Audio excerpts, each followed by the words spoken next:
This is 1480 KRAE Cheyenne. Also being heard on translator K266CC Cheyenne at 101.1 FM. It's time now for something new for you. It's KRAE Reports, a week in review. And now let's check in with our program right here on 1480 KRAE Cheyenne. KRAE Reports, a week in review. I'm Larry Proetti along with Nick Proetti as we are here on the eve of primary election day. And again, I encourage you to get out and vote tomorrow. Don't care if you have a D by your name or an R by your name. Make sure you make your voice heard. I think it's a very important primary. Well, we obviously know on the congressional side it's very important, but also to the gubernatorial side, the big five, as I say here in Wyoming, we'll be voting on them. We have county elections with our county commissioners, sheriff race, and then we got our city council races going on as well too. So it's a very busy day tomorrow, especially when you head to your polling place. Or again, thanks to our county clerk sending us a little card in the mail telling us where you can go vote. Just show your ID, voter ID, and again place your ballots and put them in play for tomorrow. But one of the things that, and matter of fact, yesterday, Nick, when I was down in Colorado, I had a lot of my friends talk about the story that came out in the Cowboy State Daily. I read it last Friday. Was a survey done by the University of Wyoming, where they talked to over 500 Republicans. Again, this is Republicans, not Democrats or independents or anything like that, but they surveyed 500 Republicans, where it shows, and again, that does not speak for the majority. It's a sample size. It's got a plus or minus 5, whatever the case may be. And we've seen in previous, at least, elections that, again, elections, or at least polling can be skewed or, again, can be incorrect. So yeah, and the latest numbers, and this was brought to my attention, was, wow, Harriet Hageman is really leading the way right now over Liz Cheney, the incumbent. And I think tomorrow when we go to the ballot box, I would think, especially on the Republican side, do I believe that Harriet Hageman will get the majority of Republican votes? Absolutely. Again, it's how many crossover Democratic votes. Matter of fact, I drove by in our neighborhood earlier this morning. I know this particular couple are Democrats, and they've got a Cheney banners in their front yard. So again, I don't know what the percentages of Democrats there are to Republicans in Wyoming, but I'm going to venture to say a lot of Democrats tomorrow are going to switch parties. I mean, let's be honest. Again, it's heavily skewed into more on the red side here in the state, as much as you would think. You would think that blue is at least growing a little bit, whether it's in Albany County, probably here in Laramie County, same with Teton County, just kind of namesake of a few of those, where again, kind of those areas that would get in, kind of that at least kind of voter into those cities and areas. But it's something with the polls, especially with this one, where you would think it's going to be accurate for how things are going to go, at least coming up tomorrow in that primary. But again, we're talking, this is about good 20, 30 some odd points in favor of one Harriet Hageman. Liz Cheney behind, and again, Anthony Bouchard, I think, was pulling up some portion of the polling, but again, it was very far, well behind the other two. But it's something that brings up the fact, and obviously, again, tomorrow is going to be the day all eyes, and I say all eyes, is clearly, again, this has become a nationwide, worldwide event. All eyes here on the state of Wyoming in this primary election to who will come out. And again, it's not a guarantee of who is elected. Again, this is just one step closer. But again, whoever gets at our side, pretty much guarantees that spot, so to speak. But it is something that if this polling is widely incorrect, and this is a question, at least kind of opinionated, at least form of a question for you, is with this polling, with this number, and where folks here in the state are kind of saying, hey, bye-bye Liz Cheney, and we're already kind of putting Harriet Hageman in front saying, hey, she's going to be our new representative. If for whatever reason tomorrow, by end of day, we come out and find that it comes in Liz Cheney's still moving on out of the primary, what does that mean? What does that mean here in the state of Wyoming? Is it a cause for chaos? Does people go to the streets? I mean, what would happen again? And again, I only bring this up as, again, we talk these polling numbers. We saw this in the presidential election. Again, look how heavily favored Hillary Clinton was. All of a sudden, here we go. Right. Donald Trump is our president there back in 2016. So again, something like this could happen. Not saying it's going to, but we've seen it in previous past history that polls can be incorrect, especially with this amount of at least leverage for one candidate. Well, and again, we go back to those presidential numbers in 2020 where President Trump garnered 30,000 more votes than Liz Cheney did running for Congress. And she ran against a virtual unknown, okay? So here's the deal. If Cheney loses tomorrow, I think she's not going to do anything to pull those Republicans, because let's say what Republican vote you get, because I'm sure there are quite a few that still support her. I don't think we're going to be totally united as far as coming up in in November 2022. Yeah. I think basically Liz Cheney's going to take her football and go home. We'll see. And Again, not throw any support towards Hageman. There is rumors again that again she has not publicly come out with it, but again there's been that rumor mill online saying if she is to lose this election, that being Liz Cheney, that she would vie for a spot in that presidential election, which again I think is an asinine move. Where again you lost this election, what makes you think that again Republican, at least a swath across this nation, is going to go for you, where again you already lost what was considered at least your kind of main state. It's an interesting, again, don't assume that her political career is over if she loses here in the state of Wyoming. Again, she could easily go back to Virginia. Again, she has that carpetbagger kind of at least mentality, or at least move of what we've seen here in the state of Wyoming. The swamp mentality. But either way, though, again, don't assume that her political career will be over after if she is to lose this election. But again, I go back again as I challenge you on the at least opinionated question again. I say reverse the roles. What if Liz Cheney is to win tomorrow? Even with these polls in front of us. If she wins tomorrow, again, the Republican Party will be it'll be fractured. I don't think I think those that are. You would assume that there's going to be a call to again a recount. That again vote. Again, if Liz Cheney is to win here in the state tomorrow, again that primary election, what is going to be the first thing that comes out of a lot of folks' minds, or at least again opinionated, whether it is average Joe citizen here in the state of Wyoming, or again those in the state legislature. I could easily see that again. You're going to have calls for voter fraud if Liz Cheney is to win tomorrow. Would that be a fair assumption? As again we look at. I disagree. I think we have voter integrity here in Wyoming. I think again. You figured we had voter integrity on the national side, but again clearly that's been called. No, we don't. I'm just saying what would Wyoming be different in that scenario though? Again, I'm just saying. What did I say? You have to bring your ID to vote. Voter ID. So again, Nick, if you bring a library card, not going to happen. You got to show them a valid driver's license. You got to show them a standard ID card to vote. Do you have to show an ID to at least mail in your vote? For that, again, as we talked about that mail-in flyer of register to at least get that mail-in ballot. Well, obviously that came a little too late. I don't think. Yeah, but I'm just saying again that could be something that evolved. I'm just saying even again. When you do absentee, you have to have voter identification. So the point is, if Liz Cheney wins tomorrow, this is still going to be a fractured Republican Party because again. There are a lot of pro-Trump Republicans in this state that will not back Liz Cheney. So when she runs up against the Democratic representative, and I have a feeling it's going to be the same person that won on the Democratic side back in 2020, Cheney's not even going to have to worry about winning that thing. Because, again, even with half the Republicans not voting for her, she still can win it. So, and if she does get the Democratic support, those may still vote for her.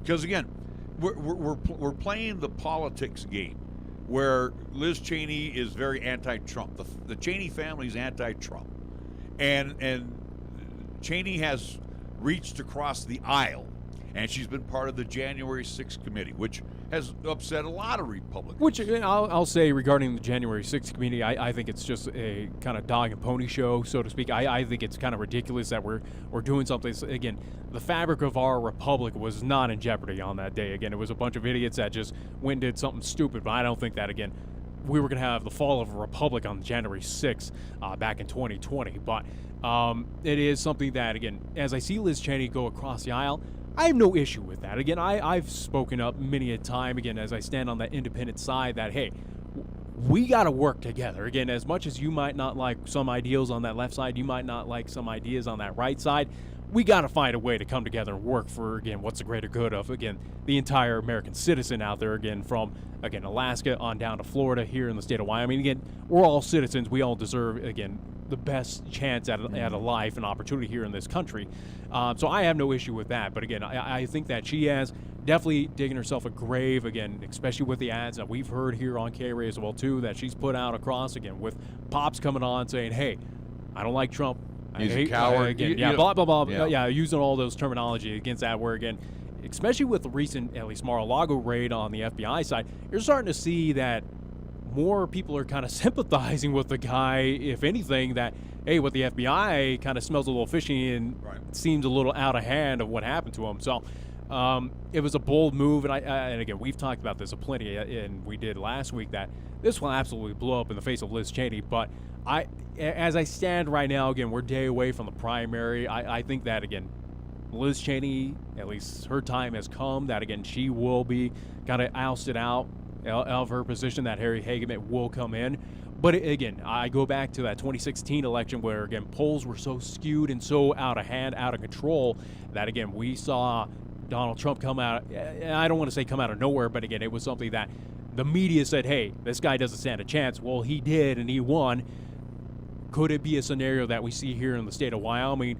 And also, too, it brings up, again, we'll see coming up at least in 2 weeks when we get back with KRAE reports, but what are the ramifications, if at all, if Liz Cheney is to win here in the state? Again, will there be any outcry, or, again, will there be any kind of heated tensions within the state's borders? Oh, I definitely agree. I think in the situation, if Liz Cheney were to win tomorrow, again, she will not have total Republican support coming up in November. I guarantee you that.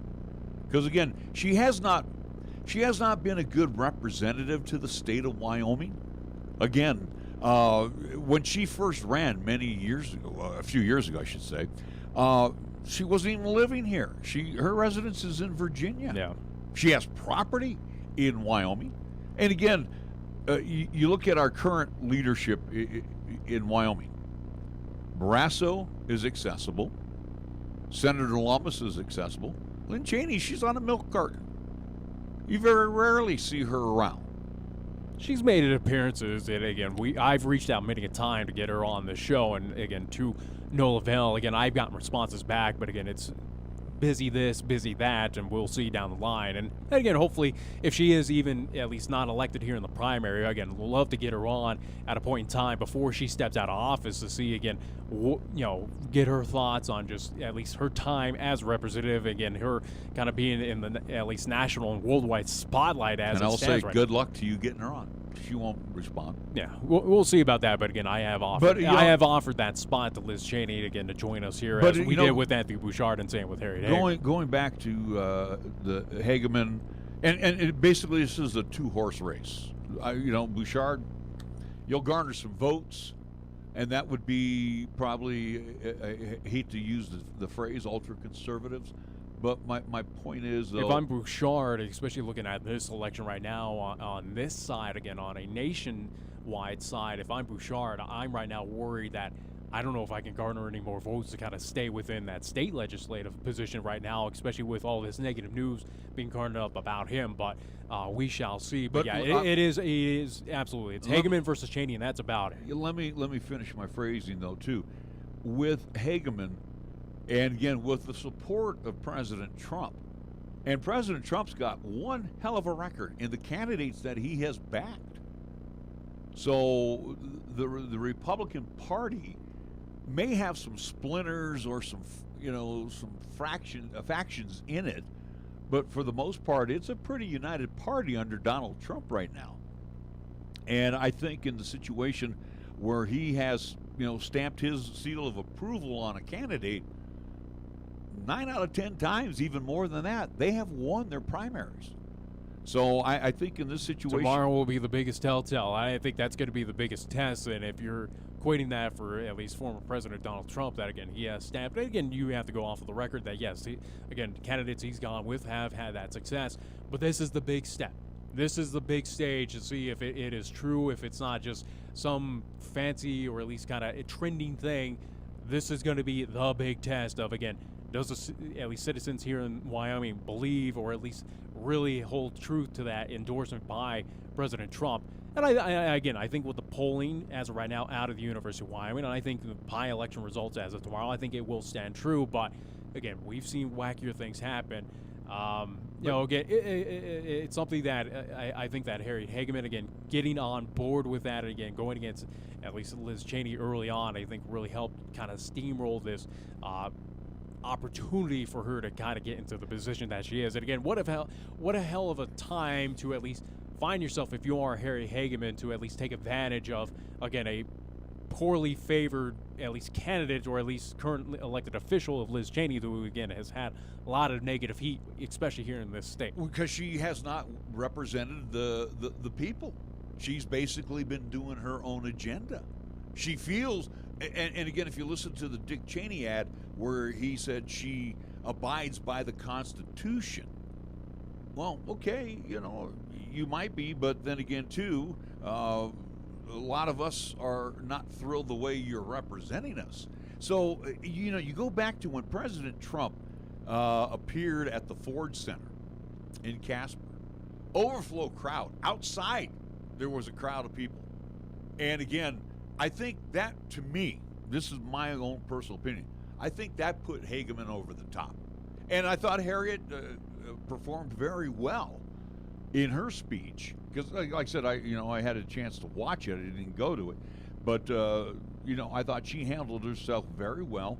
And again, Donald Trump, he can, he just tantalizes and dazzles audiences everywhere he goes. And I think going back to that Ford Center appearance, I think that pretty much wrapped it up for Harriet Hageman. And that's my opinion. I don't see her losing tomorrow. You would assume, and I think if you are Harriet Hageman, if you are on that campaign trail, that again you got to feel pretty confident. But again, it is not official until again every at least vote is counted as of tomorrow night. Again, all eyes are going to be on this election to see how we turn out. Again, who we go for here in the state. And again, you would assume it's going to be Harriet Hageman. Again, if it is Liz Cheney, you just wonder, though, what is the ramifications here in the state, or again, what is going to be the blowback from something like that so historic, especially with these numbers out, and again, so how it seemingly seems in the public eye that how disliked Liz Cheney is, especially within the state borders, if she is to win, how I hate to use this word, but again, how catastrophic that could be for the cowboy state. Again, we've talked and we've heard those terminologies of civil war. Not saying it's going to happen, but again, those tensions that are already at a bubble right now, at a unprecedented high.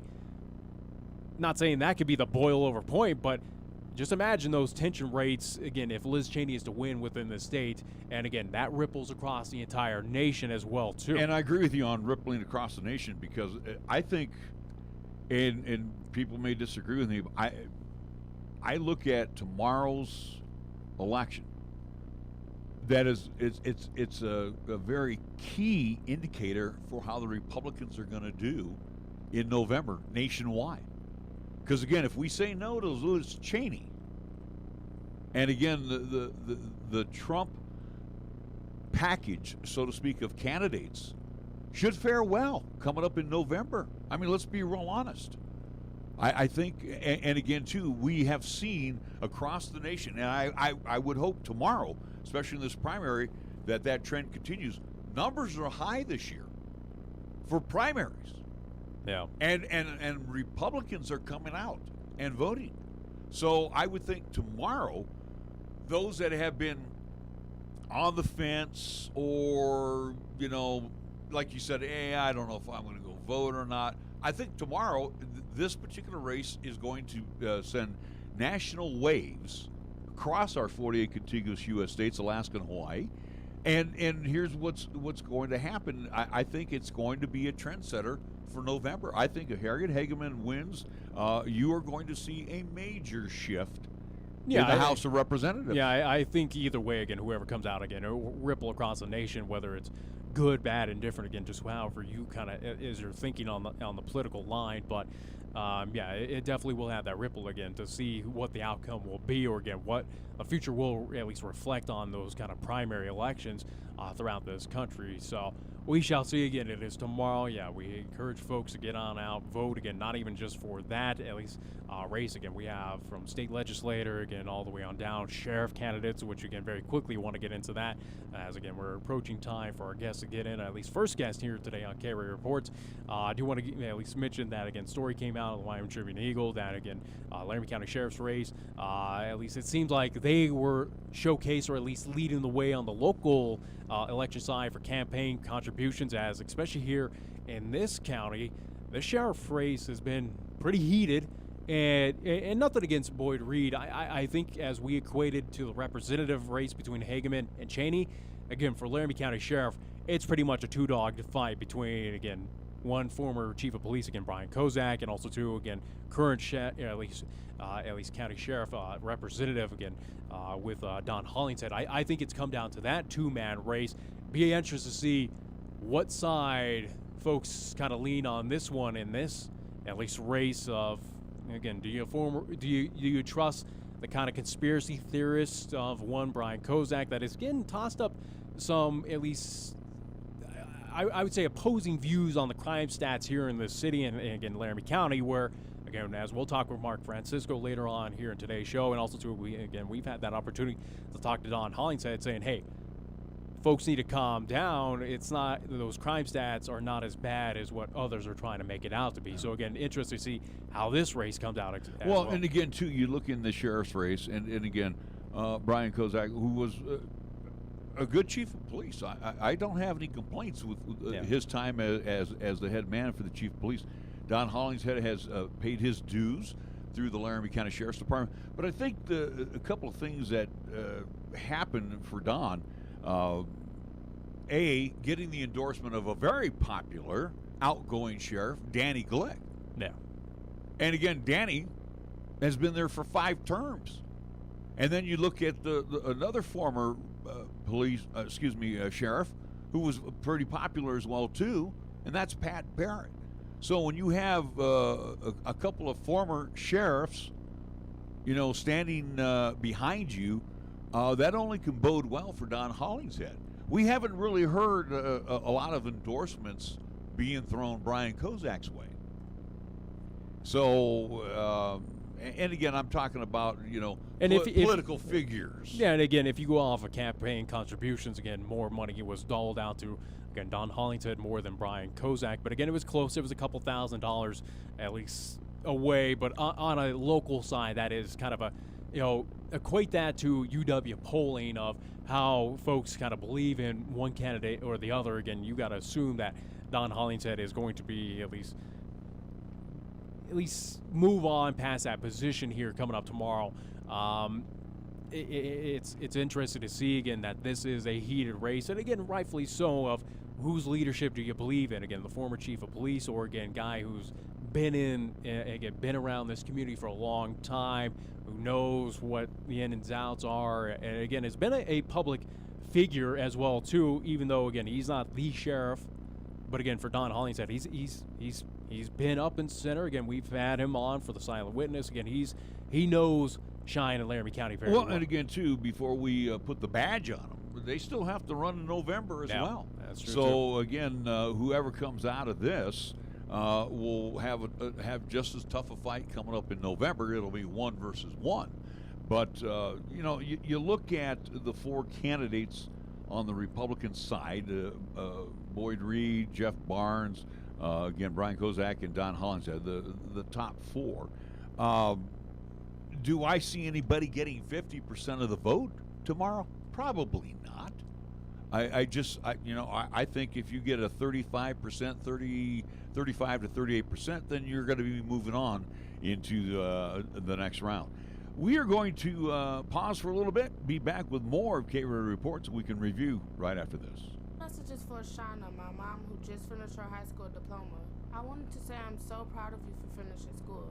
You told me it's never too late to achieve your dreams. I hope to make you as proud as you have made me. When you graduate, they graduate. Finish your high school diploma for you and for them. Visit finishyourdiploma.org to find free and supportive adult education centers near you. Brought to you by the Dollar General Literacy Foundation and the Ad Council. Mark Gordon has been a steady, principled conservative. Because of Mark Gordon's leadership, Wyoming is pushing back hard against President Biden's mandates and federal overreach. Wyoming's budget has been cut by $400 million, and state government is the leanest in a decade. And Wyoming led the nation in in-person classroom attendance during the worst of the pandemic. Mark Gordon has proven up to the job.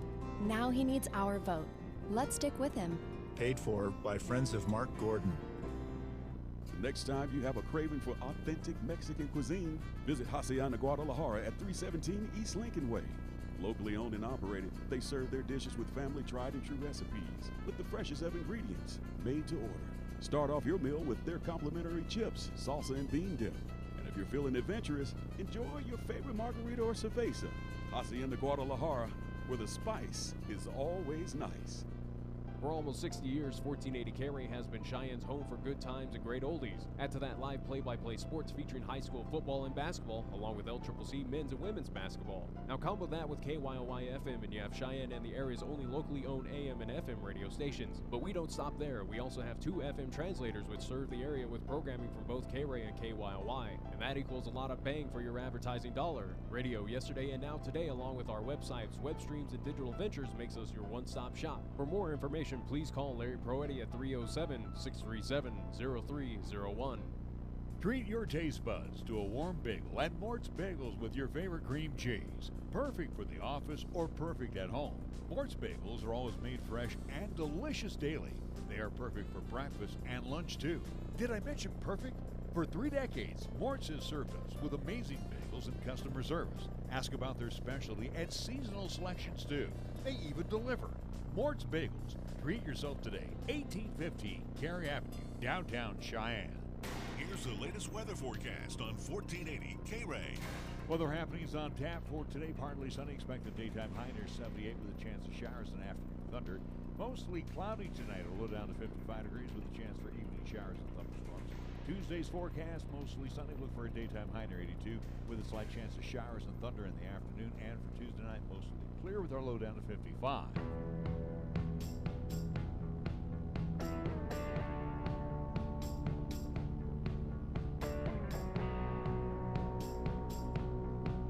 We welcome you back to KRAE Reports, a week in review. We get a chance now to talk to CEO Tom Hirsig from Cheyenne Frontier Days. Tom, first and foremost, congratulations. Another job well done by you, all the General Committee chairmen, all the volunteers.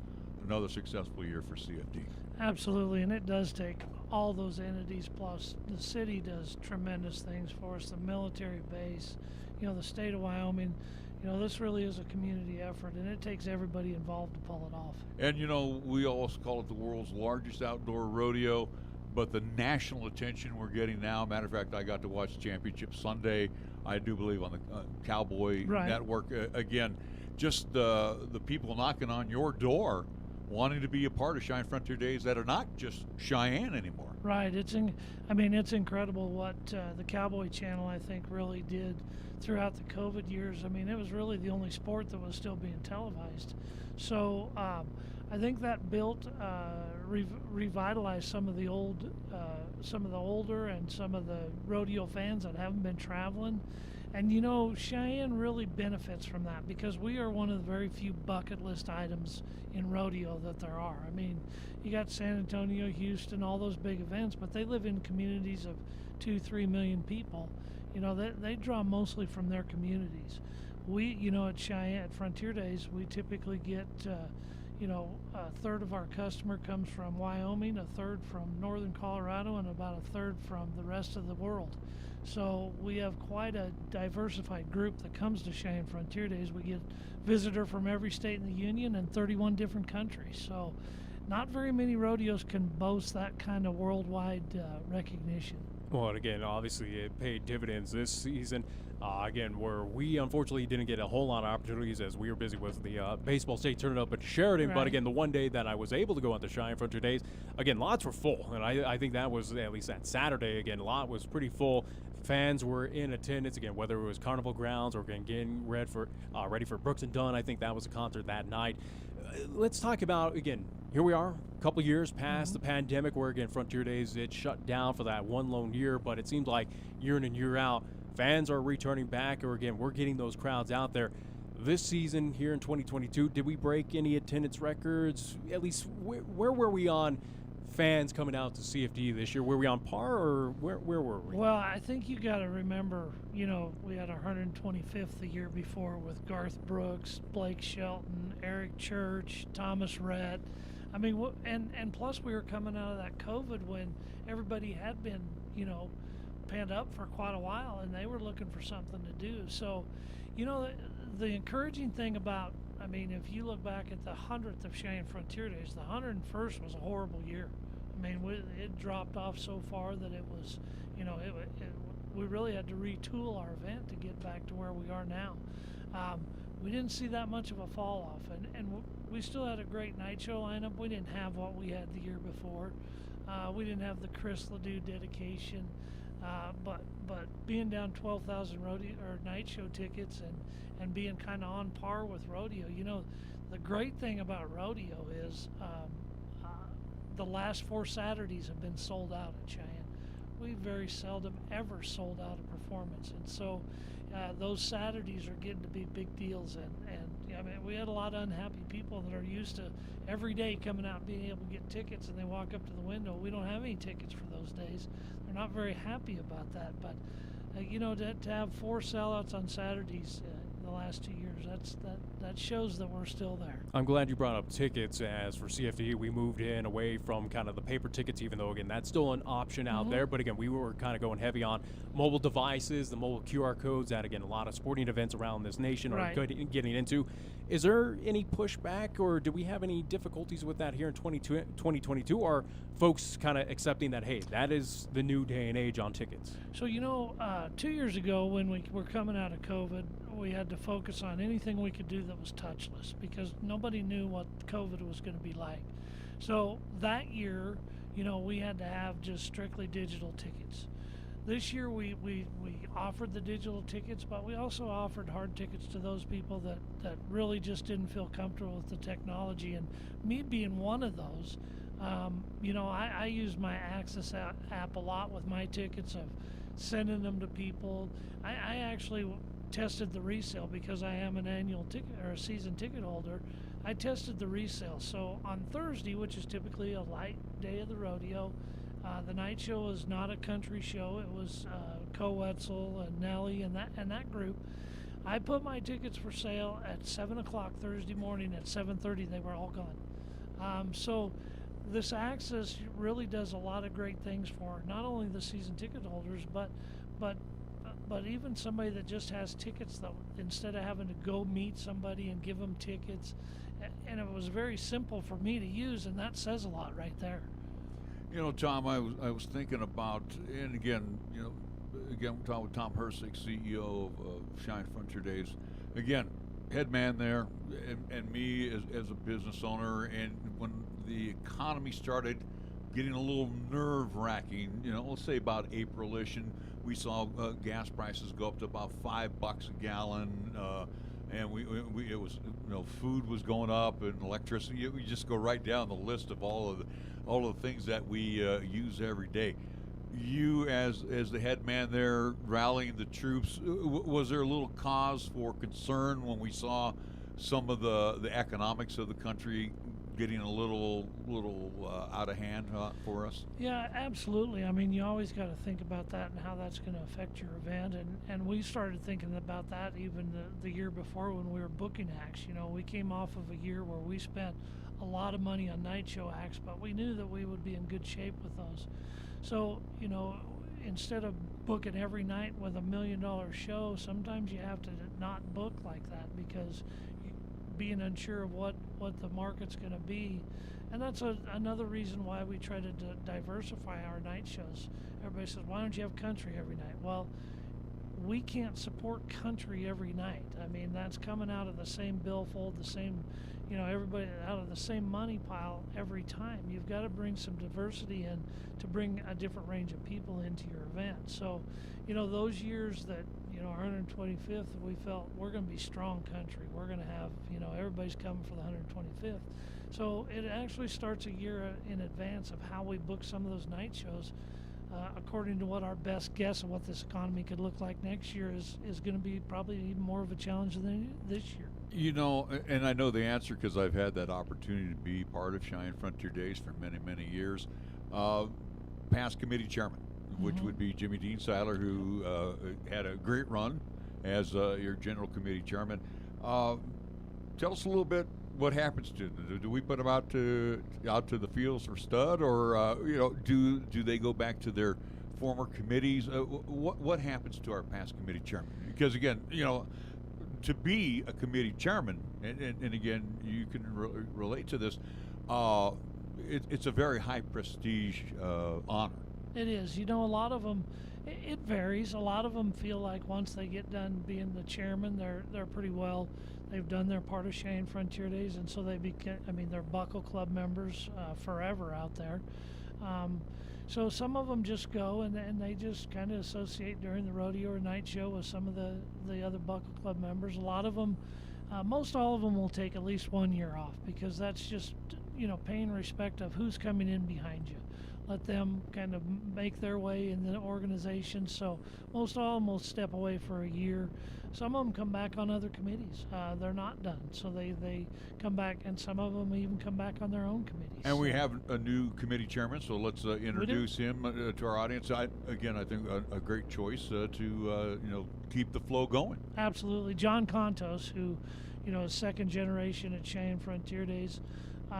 You know, has been in the school district forever.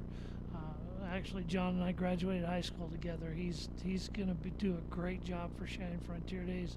His heart bleeds black and red. You know, he's all about Cheyenne Frontier Days, and I think he's going to do a tremendous job. Everybody brings different qualities, you know, to the organization, and that's what's great about our organization is because Jimmy Seiler and his group, you know, they had different obstacles to overcome. You know, overcoming a year without having a show, just trying to keep everybody motivated and keep them excited about Cheyenne Frontier Days.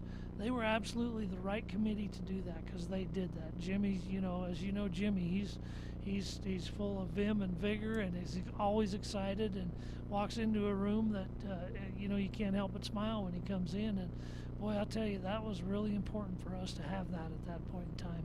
Definitely, we'll see him out of the grounds. I see him at a couple of UW games like I did last year. So, again, he'll be amongst the Cowboys. State, again, still representing Cheyenne Frontier Days. Now, something for you, Tom, to look back here on 2022. Again, it seemed like Frontier Days, again, this year went without any hiccups. Again, everything went smooth.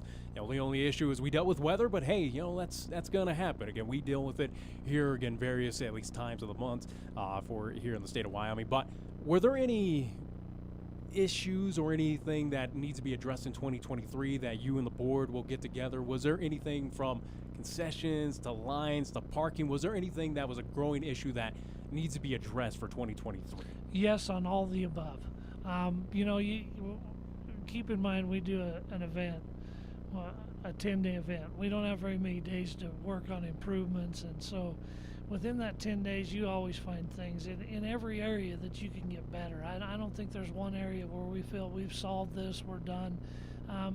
It changes, you know. It's we're getting more and more people on the park. We need more parking. We need better customer service. You know, we've been so focused here recently on security, making sure that we have good security, and we've got to a pretty good point with that. But now we need to really work on the customer service end of that. Those don't always go hand in hand, but even in the parking lots, we need to do a better job of how our customers are treated from the minute they get to Cheyenne. So I think we have a lot of work to do. We've got some construction projects that we're excited about. We've got the Southwest Drive property. We've just built the new Marietta Deneen barn where all our carriages finally will be stored somewhere where they'll be on concrete and be very well taken care of. So we have more construction that we need to look at and how we balance those needs over the next few years. Here in the next 5 to 7 years, we're going to have to build a new bee stand, and that's going to be a huge project. So I want to talk also too, and last time we had you in, Tom, was around 2020, where again we were talking about the improvements or what was upcoming for the future for Cheyenne Frontier Days, including was concessions, where again we went to a new vendor that has been out there for the past couple of years, had a chance to try some of the food out there. It's pretty unique, pretty tasty out there. I give them their kudos. Are you happy with the current concession stands that we have out there at Frontier Park, or is that also too something to look at least improve upon for next year? No, I think our concessionaire did a really good job for his second year. The first year he was really strapped with labor. He didn't get to open quite a few of his stands because he didn't have enough people. Well, he came prepared this year, and I think he really stepped his game up on the customer service end of it, cleanliness. The things that are important to our customers, he really does a good job in that. And he'll bring in different food vendors. Those aren't all of his, so he brings in different people every year to kind of keep it fresh. So yeah, I think we're very, very happy with our concessionaire. You mentioned labor shortage for at least our concessionaire there at Cheyenne Frontier Days. Now we go back to volunteers for CFD. Again, everywhere across this land right now, across the planet at this point in time, we're dealing with worker shortage. We're trying to offer people money to come on out to work. But again, for those volunteers, did we have issues keeping that fully staffed out at the grounds, or did our volunteers come back out again for 2022? Our volunteers always show up. It doesn't matter what it is. They show up for Cheyenne Frontier Days, and they just do such a phenomenal job. But, the one group that we don't talk very much about is the airmen from the base. Their groups, they use Cheyenne Frontier Days as fundraiser for their groups. So they come out, they clean grandstands, they sell beer, they clean up around our park. They actually work for our food concessionaire. They don't do it for personal reasons. They do it for their groups at the base. 2 years ago, the base was limited on the amount of people that could come over and help at Frontier Days, and I don't think we ever understood how important that group was to us until we didn't have them. And the military, it's amazing. You go through years, you start taking people for granted. Boy, that's one group I will never take for granted because they are such a key in what we do at Cheyenne Frontier Days. Tom, I think back to the Harry Vold days, and Harry, the late Harry Vold, had the rough stock contract with Frontier Days for years and years and years and years. And again, you have new folks that want to be a part of Frontier Days. Is that a bidding process, or the group that we had in this year, is that one that you sign them to a 5 to 10 year deal? How does that go about to bring in that type of animal to Frontier Days? Yeah, I mean, it's a weird business when you start dealing with stock contractors because, for example, Steve Smith that does ours now, he brings in probably 35 other contractors to bring in the bucket stock for Cheyenne Frontier Days. That's a big lift, and those guys are such a tight-knit group that, if you do put it out to bid, you usually don't get any bids because they're all working together. They don't want to take something away from somebody. So, I think absolutely we always send that out. Whenever it renews, we send RFPs out to other stock contractors to see if we get bids on it. But yeah, when they're doing such a good job for you, you don't really question it. And I think if you really look at what Stace has done for, this format where, putting horses together that are even every day.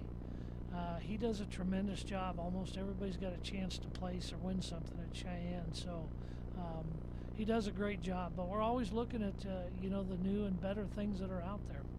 Nick mentioned, some things that we can take a look at, but let's talk about on the medical side, and again too. This is a thankless job, both on the vet side as well as our medical professionals when a cowboy or cowgirl gets hurt. And again, kudos go out to both of them. I mean, let's talk about the jobs that they do for you. Those are behind the scenes that people don't even hear about. It's not in the paper. It's not on the radio. I'm sure a lot of people don't know that our military, again, provides a key role in staffing medics at the park for the rodeo. So we've got that faction. We've got, numerous doctors around town. Skip Ross kind of manages this whole thing, but he coordinates that with Justin Sports Medicine, and then Dan Beckel usually runs the east side. All those medics that are over there, most of those are doctors from town that are volunteering out here. And that's a great group of people that come out, and they're always on park for us to lean upon doing that, Joe. As you sit here and we're a couple weeks removed from the daddy of them all, and again too the planning process just continues on. It's like being a coach. It's a 24/7 deal for you guys. Kind of open the curtain a little bit, what we can anticipate for 127. Well, we're starting to get there. We start working on the 127th on booking acts, and a lot of people don't know this either, but in order for us to get 7 headliners, we probably put 40 to 50 offers out to get those headliners to come in. And it's, a lot of people think, well, why don't you just get him, or why don't you just... It's a way more complicated thing than people understand, because you have artists that are playing the new thing now is stadium tours. So if they're going to play a stadium tour in Denver, they don't want to get within 200 miles of that stadium, because those stadiums hold 80, 90,000 people, and they want to make sure that thing's sold. So they won't book anything like where we are, a couple hundred miles from Denver. If they're playing a stadium this summer, they're probably not going to come to Cheyenne. And then if you book, you're trying to talk to somebody and all their shows are on the East Coast in July, they're not going to come to Cheyenne. It's got to fit in their routing. It's a very complicated process to get those shows going. But I think what some of the main things we want to work on for this year is we need to develop a permanent fencing situation out there at the park. So hopefully we can do that.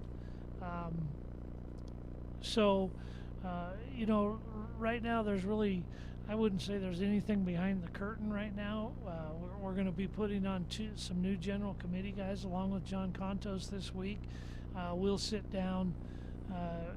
Everybody says, well, I bet you guys all take time off this time of year. This is actually probably the busiest time of year for us.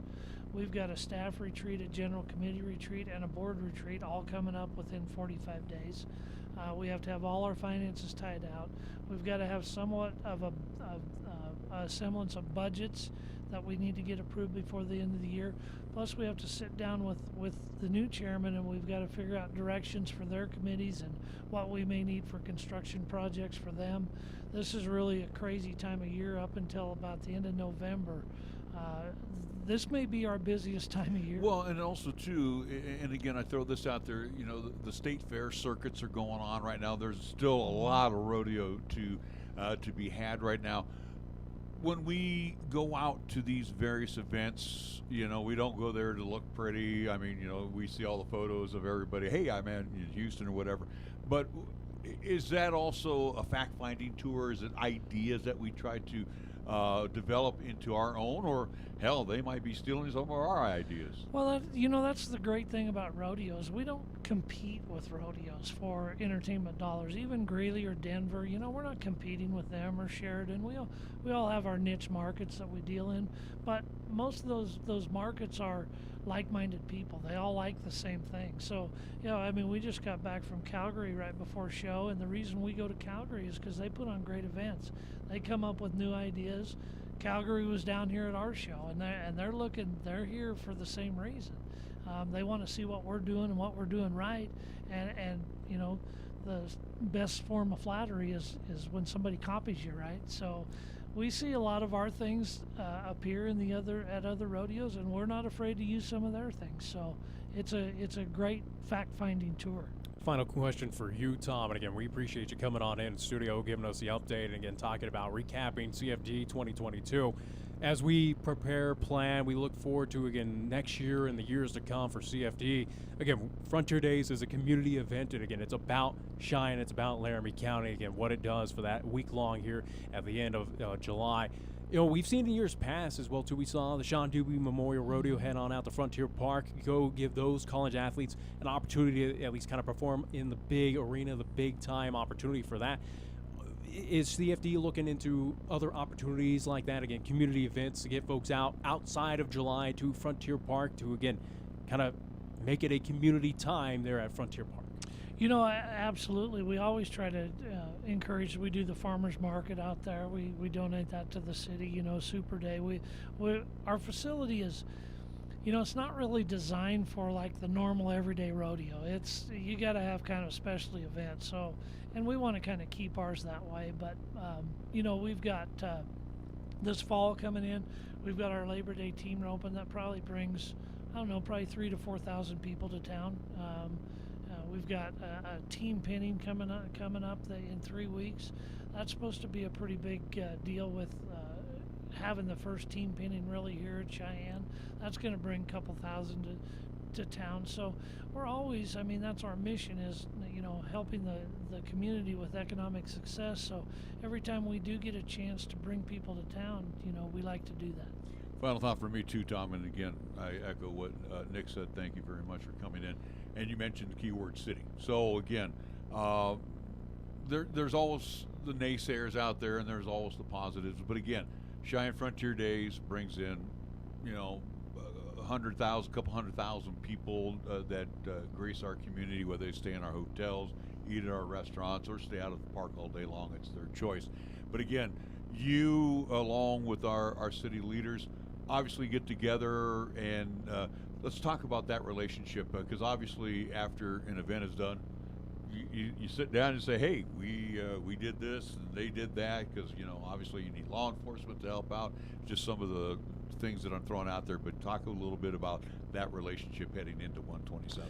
Yeah, I mean, prior to show, and then here just in the near future, we have a meeting with all the departments head of the city that deal with Cheyenne Frontier Days, which is probably 20 or 30 department heads that sit in that room, and we go through, and if it's this time of year, we're critiquing what happened this year. What can we do better next year? Always working with the city, the police department, trying to figure out, you know, better ways that they can utilize their services to help us, because they do help us immensely. So, and then right before show, we'll go back through. We have a traffic committee meeting starting in about March, where we start talking about how do we get traffic around town and how do we get it around the park. So it's an ongoing meeting process with those groups to make our event happen. Oh, Tom, I got here in '86, so that was Frontier Days 37 for me. I'm telling you, and I've seen. Yeah, you're family. You know all about Cheyenne Frontier Days, but I'm just saying what I have seen in my time, the growth. Rodeo's still the rodeo. Yeah. You know, but other than that, just the growth out there, and again too, like you and Nick were talking about, the technology has all been implemented, and again, like you said, every year something else is different, and you're just not satisfied with the wheel being round. There's other things you got to do to take care of that wheel. Those entertainment dollars are very valuable to people, and it's very competitive when you're competing against venues like Red Rocks. And what do you provide? What experience can we provide at Cheyenne that you can get nowhere else? And you know, we do a good job, but we got to stay on the forefront of what that is.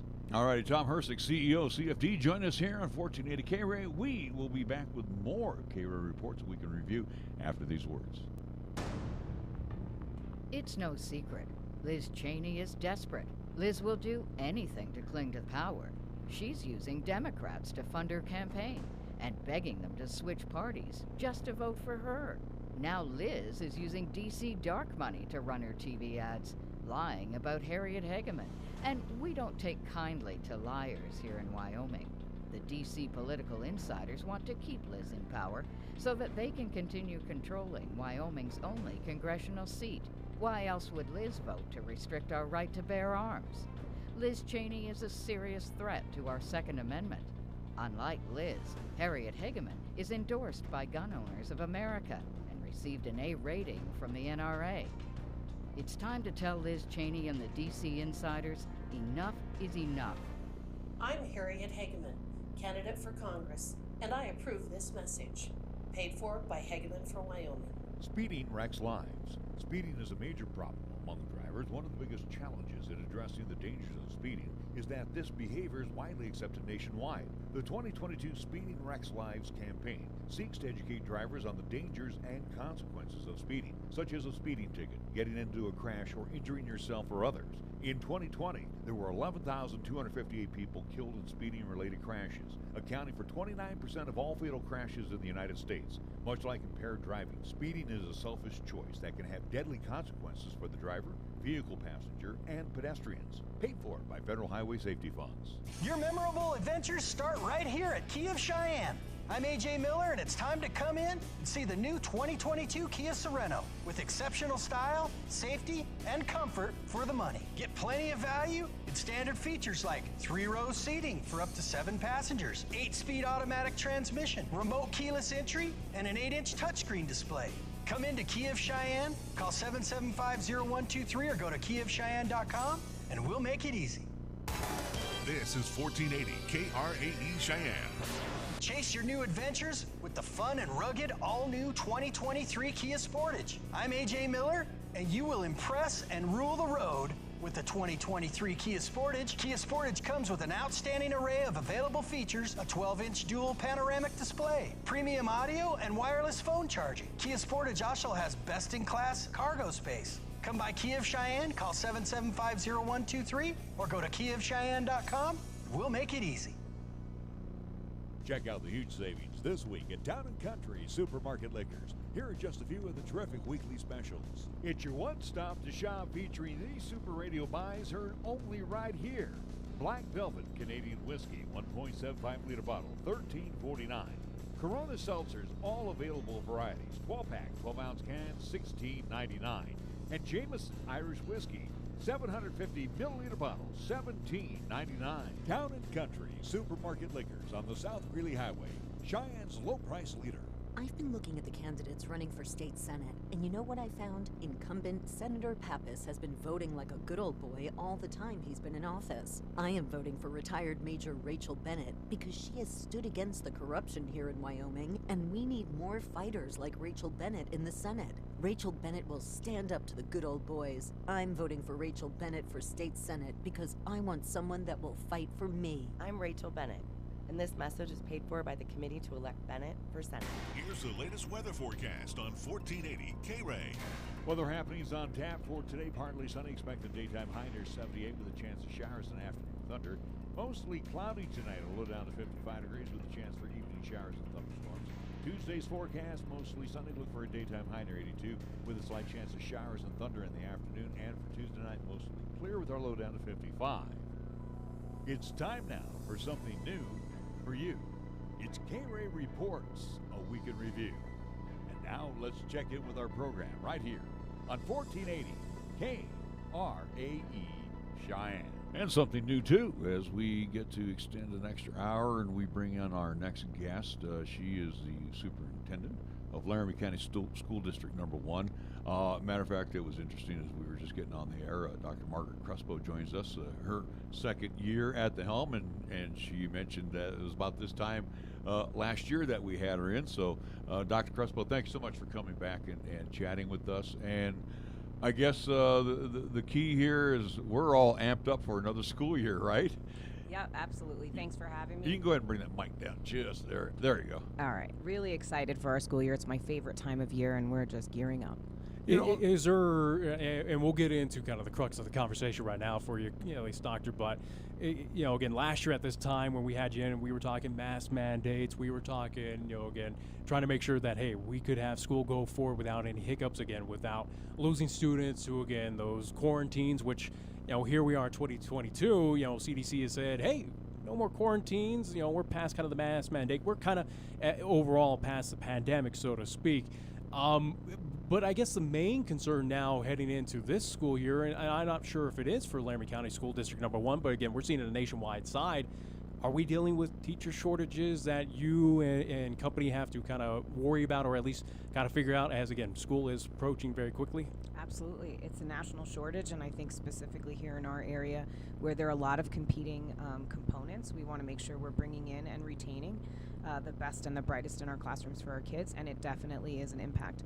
There are shortages all over the state, and anybody interested with a teacher license, please feel free to apply. We're definitely still looking for staff. You know, Dr. Crespo and Nick kind of mentioned that in roundabout terms. Now that we're past the pandemic, are there still kind of pandemic protocols in place, just in case type of protocols? So I would say parents certainly have the opportunity to send their students if they're still interested in masks. We do have some families that are struggling with immunocompromised students and themselves are immunocompromised. We certainly don't want to take that opportunity away. We will continue to do our cleaning as we have in the past, and certainly we'll continue to monitor, but we are following the CDC guidelines, which has basically said, we're back to where we were prior. You know, as we go back to needing teachers, again across the country, the call is out for everything. Even us, we're looking, we're willing to pay people to come to. Do we up the ante a little bit for teachers? Is there a signing bonus, so to speak, or are we offering more of a pay scale to that beginning teacher? So I'll answer that with two responses. So we've been lucky enough to be able to provide some retention money if people join us and stay over time. We want to make sure that the goal is for them to stay with LCSD 1. So there are some funds available for that through the ESSER funds that were provided through the federal relief. The second answer to that is that very honestly, it's a national trend for all positions. So everything from nutrition services, custodial, bus drivers, through teachers, and even in administration. A lot of that is going to be specific to where we're coming out of school. What does that look like when you're competing with companies that are paying $30 an hour and we're not able to provide that level of competition? It's really difficult, and it's a long-standing trend. A lot of it has to do with the value of education. So as well as we're preparing for this upcoming, at least, school year here in Laramie County School District number 1, again, from our elementary schools up to, again, high schools, again, with the 3 here in town. Question as well, too, where we heard some teachers last year speak about classroom size, that, again, it was a little too much, or, again, we were starting to at least see classroom sizes get a little too out of hand, so to speak. Has that been addressed, or are we seeing that, it's something not to worry about here in 2022, 2023? Certainly, we always monitor our classroom size. We want to make sure that we have the appropriate number of students to a classroom.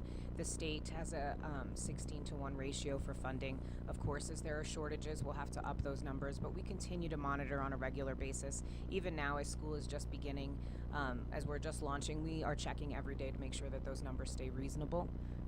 As the head of Laramie County School District number 1, and obviously, we have a state superintendent, and again, too, we deal with the feds as well. But tell us a little bit, as monies came in for Laramie County School District number 1, were there less money, same as last year? Were we given brownie points for returning a couple of bucks? Tell us a little bit how finances are heading into this school year. So certainly our financial situation is balanced. We have an incredible CFO who does great work to make sure that we're on the correct side of the budgeting. As we all know, over the last couple of years, there have been at the legislature, there's been a hold on the ECA funds, which are those funds that allow for the budget to increase, and we're holding steady. Now, of course, the federal funds have helped and supported, but that was not their original intent. As we all know, the original intent was to make sure that it was going to support students and staff and systems due to the pandemic, not to offset what might be occurring in a budgetary situation when we're looking at inflation and other components. Glad you brought up inflation, where I think immediately, especially on the elementary, junior high side, again, where, again, we got to pay for lunches out there at these schools. Again, we know food costs are rising in the groceries. That, again, it's becoming an issue. Is that something that Laramie County School District number 1 had to address? Did we raise costs? Again, did we avoid charging at least our families and students, at least, especially to eat, especially school lunches? Yes. So what happened was the universal lunch and breakfast program were halted. So in terms of all students across the district, there will be students that still receive their free and reduced lunch and breakfast. They need to make sure that they're filling out that paperwork. That was a federal change to go back to paying. We had not raised our own prices in almost 10 years, and we needed to make an adjustment. We tried to make a minimal adjustment that came more in line with other districts around us without putting too much of the burden on the families. Certainly, if there are families that are struggling, we would ask them to fill out the paperwork so that we can make sure we're providing support. We never want our students to be hungry, frankly. That's never an option.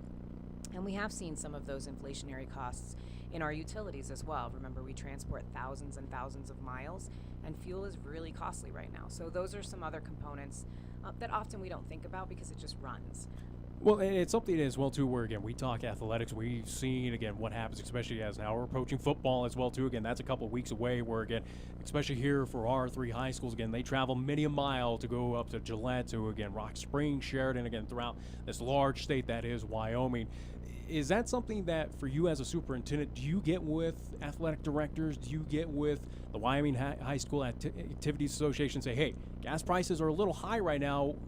I don't know if we can budget this. Let's try and work where, again, we're playing a little bit closer game, so to speak. Is that something that you kind of evaluate, especially when it comes to athletics? So I would say a unique opportunity in LCSD 1 is that our students don't pay for their participation in athletic programming. They do fundraisers, but the component of the athletic programming and activities is part of the process of being in school. And certainly our transportation department and our teams are always communicating with what's the most efficient and effective way to use the systems. As an example, oftentimes if we have to travel someplace, that hosting team will then help us out by kind of couriering our students back and forth, which does help us in the long term with in-city travel so that the mileage is less. And certainly we do the same for others through that process. And then trying to make sure that we're getting as many kids on a bus as possible so that it's not multiple buses. We do definitely try to be very efficient. You know, don't want to get into the politics of the nation, but again, you being a former teacher and now in the head position of Laramie County School District #1, curriculum. Are you the final say for curriculum at all levels, whether it's elementary, secondary, or even in the high school levels?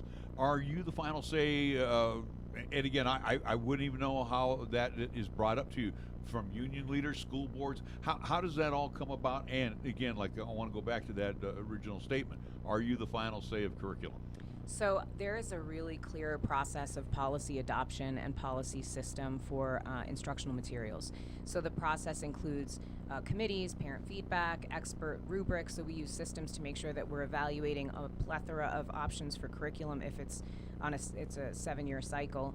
And when a content comes up, there's this very specific policy process that goes through internal committee, external committee, 45-day feedback from families where it's in public locations like the district office or the public library where people can review it so that by the time it gets to the board for final approval, it's been vetted multiple times by the experts in the field and by the parents in the community and anyone who comes to read the process. I want to get into infrastructure and more so of our buildings across at least the city of Cheyenne, where again, a couple brand new elementary schools out there, some old. Again, I remember mine. Again, Bain, a little on the older side out there in Sun Valley, but again, we notice as well too Cheyenne Central getting upgrades, especially with the football field. Again, new turf out there. So again, we are at least improving maintenance. Is there schools right now that are in dire need of maintenance that we're trying to address, or infrastructure here in LCD, at least in the county? Are we happy with how our schools are kind of set in stone right now? So that's a great question. When we launched our strategic plan, we heard loud and clear from community, and we know internally that we have up to 13 buildings that need to be replaced or in some cases cannot be remodeled because the infrastructure is so old that it would be cost prohibitive. As you may or may not know, that funding comes directly from the state for that rebuild. And we have been working over the last couple of months with our legislators, with our community to do tours. The chamber's been incredibly helpful, the mayor, to make sure that everybody understands this is what a state-of-the-art building looks like. This is what some of our buildings look like in comparison. Where do we want our kids to go to school? And we've had really great dialogue about it and certainly hope to continue that so that we can get that moving forward for the benefit of our future. Now, the state had a new superintendent come in, Ryan Schrader. And again, we've had him on our show again, and we had you on prior. looking at the philosophy that he brought in with all of the superintendents, tell us a little bit what he's expecting from our local superintendents.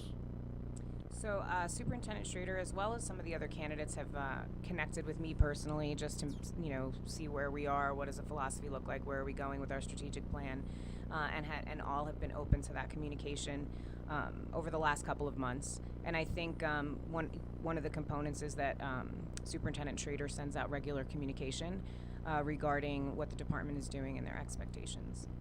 Now, again, talking about communications, and obviously in our business, sometimes we are communicators, but we don't communicate. Again, the communication, again, from your office has to hit many levels, right? Absolutely. So one of our biggest areas of focus over the last year has been increased communication. So we have a YouTube channel or YouTube release that goes out every 2 weeks directly from me. It's about a 2-minute video.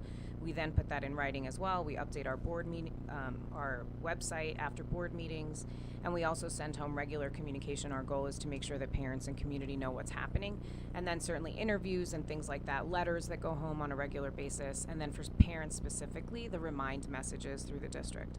We want to make sure that everyone knows where we are, what we're doing. We have a public-facing dashboard with all of our data available, and it gets updated on a regular basis so that our community and our stakeholders know where we're performing and what we're working on. Final thought from me, Dr. Crespo. I want to say thank you again for coming. I appreciate it because, again, I know your time is getting very short as far as getting out and about, because you're going to be in the office and doing a lot of superintendent duties. But standardized testing, gosh, I think back to when I was a kid. I hated that.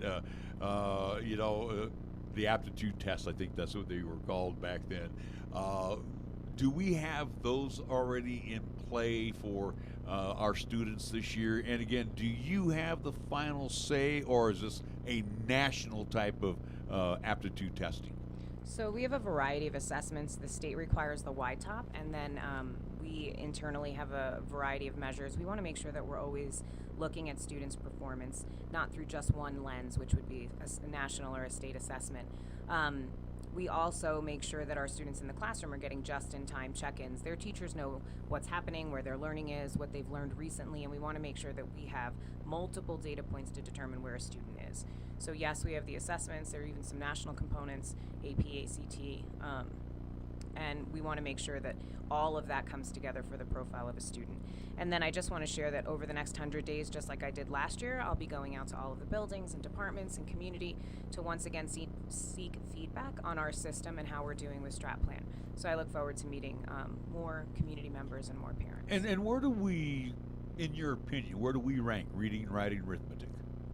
So I think overall, the benefit of LCSD 1 is that we are kind of the mirror of the state with the largest number of student population.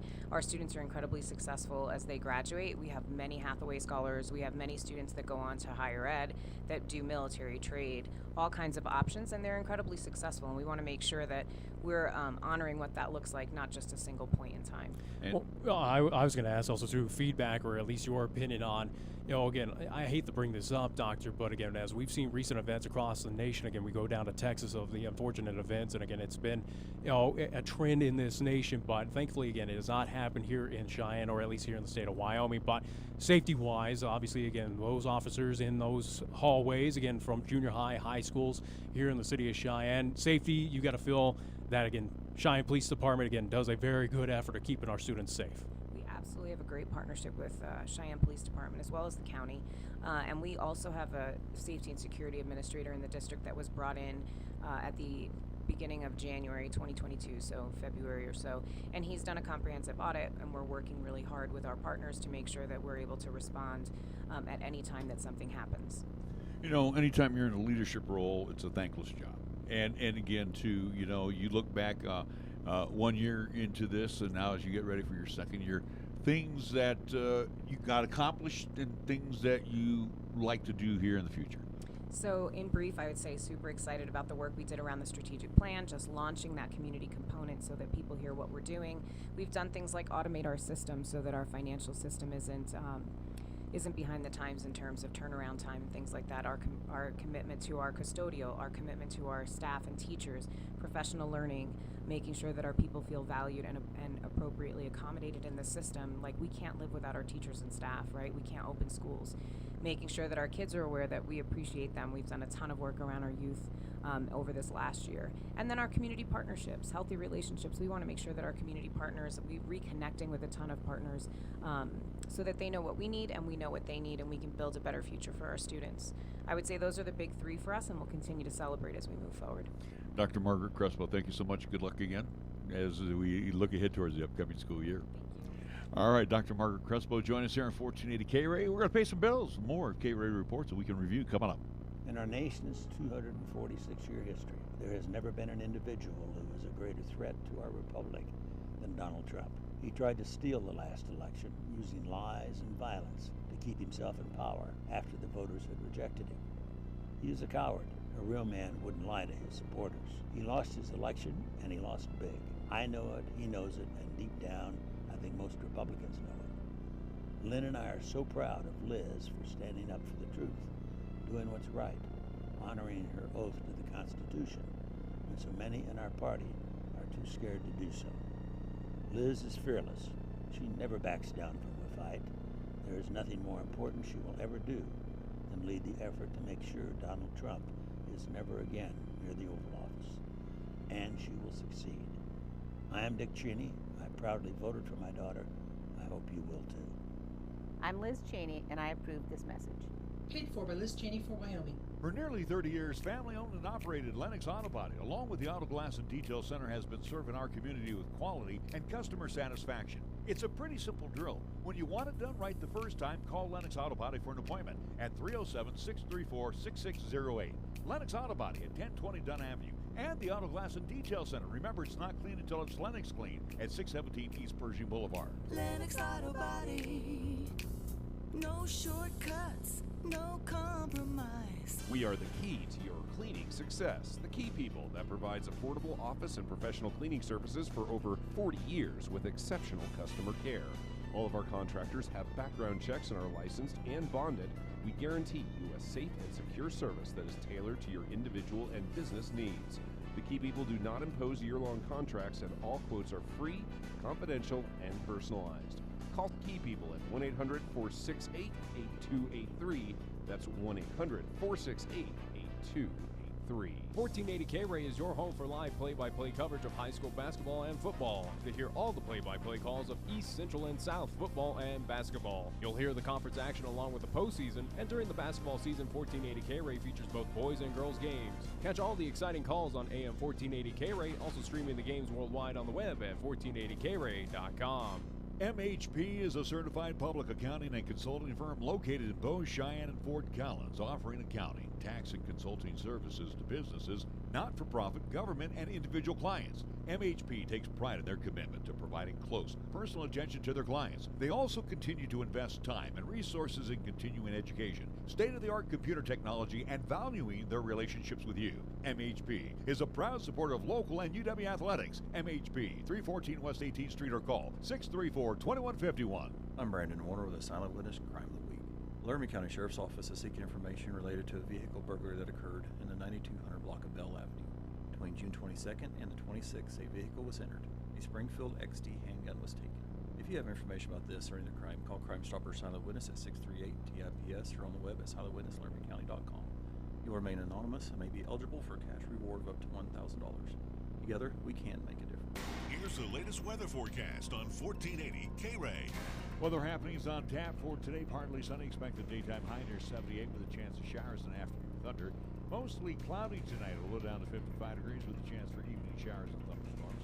Tuesday's forecast, mostly sunny, look for a daytime high near 82 with a slight chance of showers and thunder in the afternoon. And for Tuesday night, mostly clear with our low down to 55.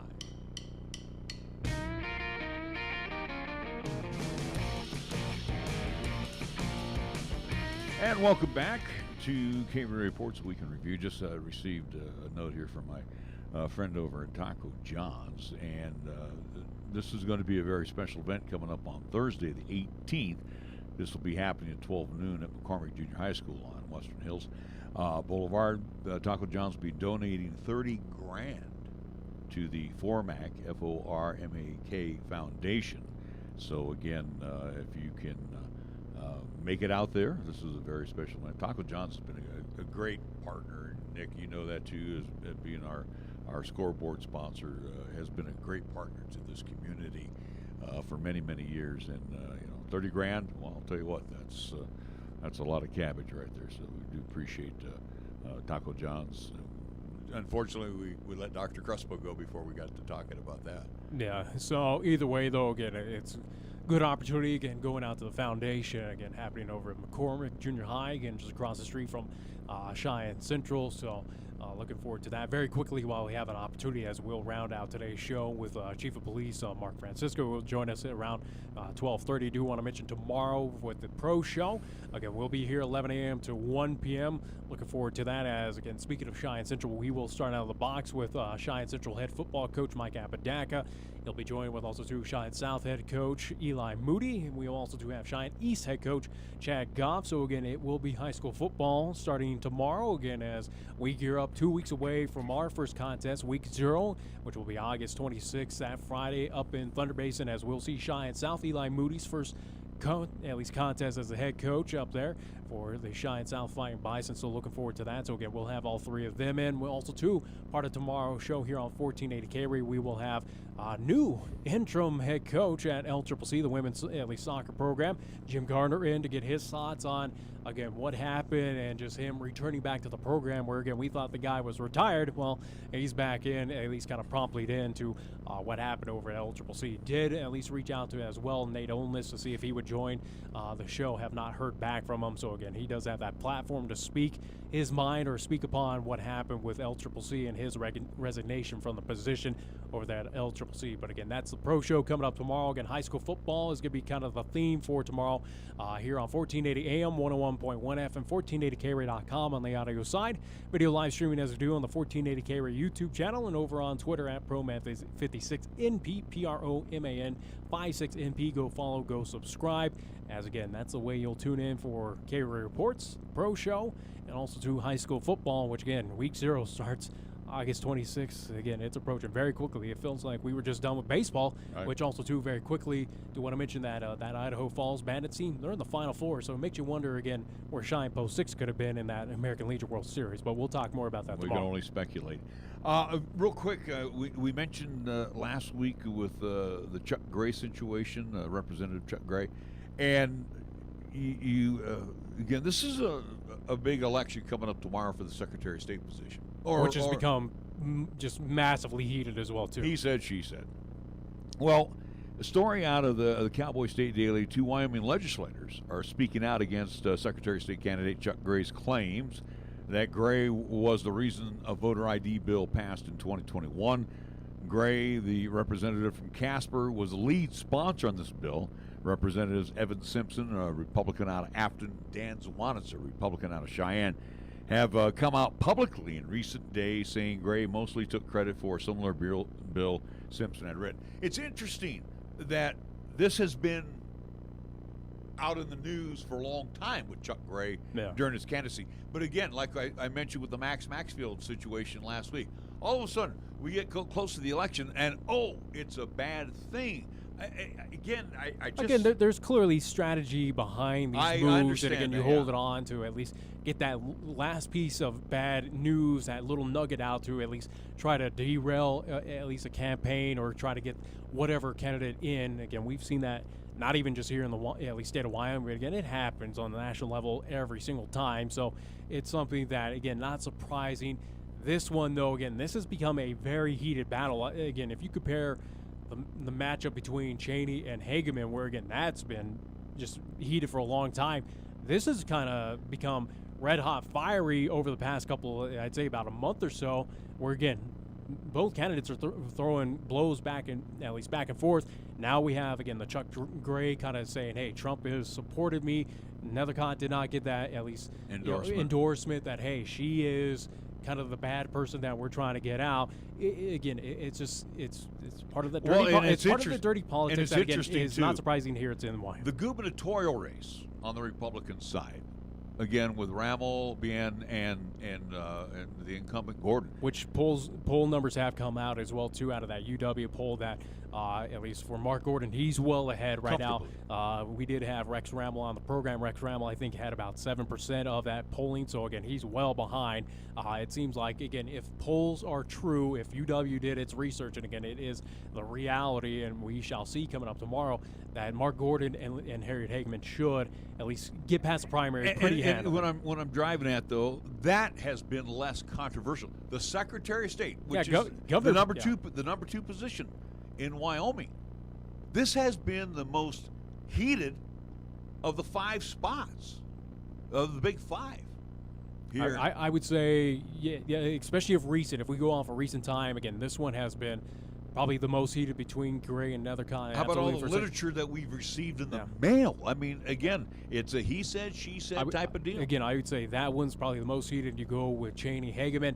And behind that, again, as much as it's been quieted, again, it's overshadowed by the previous 2. Again, I'd say even for superintendent of school, that's also too getting a little heated again with some of the controversial takes that at least current Superintendent Schrader has said. Again, he has come on our program and said that has been drugged up a part of, again, you know, with that battle. He's also endorsed by the former president. You have I do believe she's the 4th generation Casper resident, Megan Degenfelder. We've already had a candidate drop out who was up in the Sheridan area. But again, they're not beating each other up. This Nethercott Chuck Gray race, they're beating each other up. For school superintendent, again, it's gotten a little heated, but nothing. It's minuscule. It's minuscule compared to, again, where at least Secretary of State and also to, again, House of Representative has at least kind of evolved here in this state. But like you said, the gubernatorial race, aside from Rammel asking Bien to step aside, other than that, I mean that one has not had any of the fireworks that the Secretary of State race had. Well, I think it's more probably, at least for the other 2 candidates, and obviously, again, Rex Rammel would disagree with us, and again, he did when we had him on, saying, hey, that Governor Gordon, his numbers should drop off. Again, looking at the polling and just the anticipation that Governor Gordon seems like he's going to have at least similar amount of votes, if not gain a little bit more, just due to the fact that the other candidates are again, just at least, again, to Wyoming citizens' eyes, not up to the same bear as Mark Gordon. And a lot of folks that I have chatted with have said, he's okay. That's what they said. He's okay. I wish he would have done this during the pandemic. Well, here's my suggestion to you. If you're not voting for Gordon, which is okay, the other 2 candidates are not impressive. No. Sorry. You know what you do? Go to the write-in. Write in a candidate. That's what I would do. And matter of fact, I'll take votes. Right now, I'm pretty much going into the write-in category right now, because I'm not impressed with all 3 of them. And like I said, for Mark Gordon, which again we've reached out to, and hopefully we'll get him on at a point in time, similar to Liz Cheney. Again, I think Mark Gordon's going to be probably a more realistic expectation to get on this program. But again, fingers crossed for both. But for Mark Gordon, again, looking back, again, the only controversial take I have from him of his time, his first term, was, again, around COVID time, I think it was at least into 2020, 2021, that New Year's at least time where, again, we shut down businesses. We put curfew in effect across the entire city where, again, it affected a lot of folks, especially small businesses that, again, relied on that late money to come on in, especially around that holiday season. So it was something that I had issues with that. Again, the slow kind of crawl to open up out of COVID also too had an issue. But outside of that, again, Governor Gordon has been just been a governor. He's kind of been there. He hasn't done anything to wow, but he hasn't done anything bad to at least be detrimental to the state. But the Trumper Republicans, again, I use the word Trumper Republicans.